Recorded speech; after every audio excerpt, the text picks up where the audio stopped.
Ready? Ready. Please. Julie, I have seen your pictures so many places, and I have read so many words about you. You know, you drive press agents and interviewers absolutely into a frenzy, trying to think of words and phrases to describe you.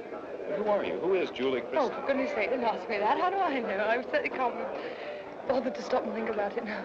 You are the, sort of the manifestation of a new generation, of one free individual, freewheeling, I forget all the phrases that have been used about you, but you are an individual. Well, I hope you make so. your own rules. Play the game according to the way Julie Christie wants to play. Of course, this is my life, isn't it? Billy Wire, all of a sudden, in 11 minutes, projected you into the limelight, if not to stardom.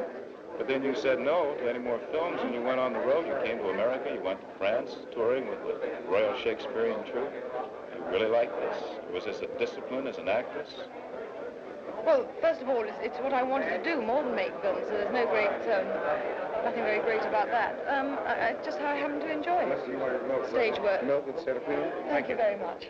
And, you know, it was, to me, a great honor to be acting with the Royal Shakespeare Company. Then all of a sudden came Darling. And for 2 hours, you were on the screen. Yes. And somebody said that your life off screen, there's no demarcation point. Off screen, you're the same as you are on screen. Well, I know somebody said that. I hope it's not true, because otherwise it means I'm not acting, doesn't it? That's right, almost. But you said that you disliked intensely this character of Brenda Scott that you played as Darling. Diana, even though it might win for you an Academy Award. Well, that's nonsense. But I did dislike her intensely. She's a rather horrible girl, didn't you think? Well, the ends justified her means, but the ends were. Well, the ends didn't justify her means, poor dear. I mean, because she didn't really want those ends that she achieved. You know, what do you want? What are your ends? You said you want to be the greatest actress in the country. Yes, I said some very funny things, haven't I? When you read reviews about yourself, are you surprised at what you said? I sometimes think I must have been in some sort of delirium at the time. You said one thing about marriage that I enjoyed. You said marriage requires a peculiar talent like music or writing, and that you're not sure you have that talent. Yes, that's right. Do you That's what I think. Is there a difference between marriage and love? Oh, I think a world of difference. I mean, of course, you shouldn't get married without love, but I mean, I think there's a world of difference. It's very easy to be in love and very easy to love, but very difficult to, because there's no discipline imposed. Look at me talking. I'm not married. I don't know about this. You said also, and I hate to keep throwing these quotes, but just to probe a little bit, find out about Julie Christie. You said that you're a little bit worried about becoming a star because in the group that you associate with in England, being a star is kind of square. You don't want to be square. I didn't say that. Somebody said they thought that about me, that they thought I thought that, and that's actually a very true conjecture, yes. I would never have said it because wouldn't have thought it like that. But come to think of it, film stars are a bit square, aren't they? What happens when you become a star? Do you have to change your mode of living? Well, you have to accommodate your mode of living to the lack of privacy, the lack of time's the thing, that you suddenly find yourself lumped. You have no privacy. Your life is not your own. Well, I do have privacy, and I hope to always have privacy, but what I don't have is time, which is, therefore, I have very little time to live out my private life. If you ever look at your reviews and look at the things that people have said about you, and you've been beautifully complimented on your picture, Darling, and on your present Dr. Zhivago, do you ever wonder, gee, is that really me? Am I really the Julie Christie that I see on the screen in real life? No, I never wonder that at all. I know what I've said, and I suppose I know the impression I've made, so I never say, is that really me? I mean, I know what's really me. The man in your life right now, the artist, the lithographer, met you by delivering a letter. Yes, but I don't like talking about him because that's my private life. All right, you don't want to talk about that at all? I was going to say that it would induce a lot of young people to become letter carriers. Yes. Julie, thank you very much. Thank you. You enjoyed it? And we'll be back with more on 10 Around Town in a minute. All right. Thank you.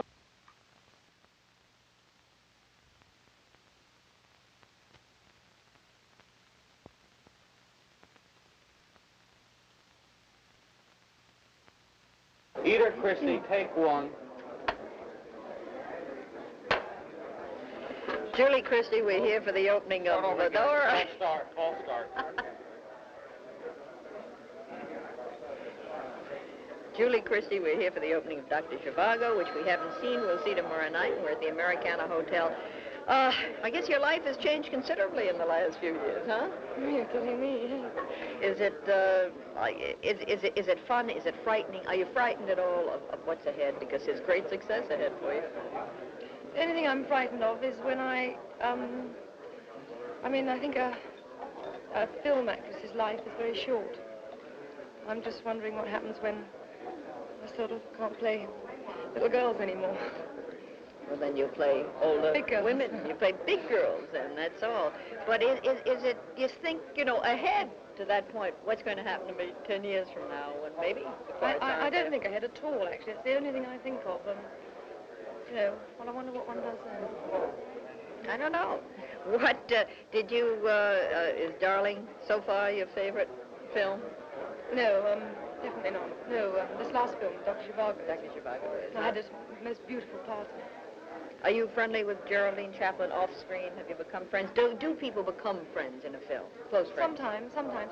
Geraldine and I saw very little of each other because we didn't work together at all. Not once in the film are we together. Do you find that you can now, you probably have lots of friends that you had before, you have made it in pictures, so to speak. Can you see the people you used to know in London and friends of yours from Paris, people you were friendly with at one time? Well, I try to, because I've got a sort of certain friends who I'm terribly fond of, who are really my life more than anything. But I must say the time, I'm finding less and less time to see them. It's very frustrating there. It's too bad, isn't it? That you can't have everything, but you can along the way, Do you do holidays? Here we are going to the Christmas holidays and New Year's. Are you going to be home in London for them at all, or are you going to be traveling in the Well, I'm going to be in Los Angeles for Christmas, and I think I'll be home by New Year's Eve. I want to. There's a lot of good parties on. Do you go to parties New Year's Eve? Not usually. Every previous New Year's Eve, everybody thinks everybody else is giving a party. We all wander around like lost sheep. It's the same in every country. I think in London, everybody does the same thing. But this year, everybody's sort of taken a bold step, and I've got lots of invitations. Is there a particular young man you want to spend New Year's with? There's a particular young man I will spend New Year's with. So there. You won't tell us his name. No. That's too bad. I tried, didn't I? They're asking us to wrap this up. Julie Christie, you've got a great future ahead of you, and I think you're doing very well right now. Never mind the future. Everything is fine. Looking forward to seeing you in the film, and thank you very much. Thank you. Okay? Thank you. Okay. One moment.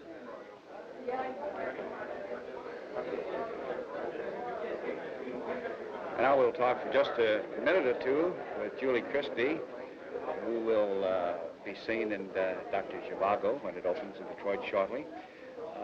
Miss Christie is anxiously awaiting, I'm sure, the reviews of the movie that opens in New York tomorrow night. Are you nervous about it, Miss Christie? No, I want to see the film too much. I'm dying to see the film. I'll get nervous about it when I read the reviews. I'm trying to put myself in your place, and I think I should be terribly nervous about it after all of the raves that the columnists have given you. And Omar Sharif, when I talked to him 2 or 3 weeks ago, he said, this girl is so great that she must win an Academy Award nomination for her performance. Well, I just don't believe any of it, so I don't expect anything. Well, this is a wonderful philosophy. If you don't build yourself up for something, then there can never be a terrible letdown, can there? No, well, I think I'm a bit cynical, actually, about it all. How do you like the USA as compared to your home country?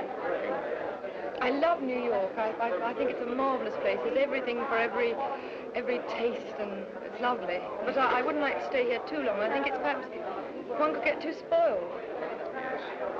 Well, London has many things to offer, too. Yes, but it's not such a box of delights.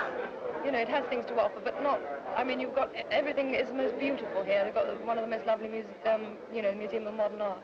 Marvelous music. Everything is, for the senses, is perfect.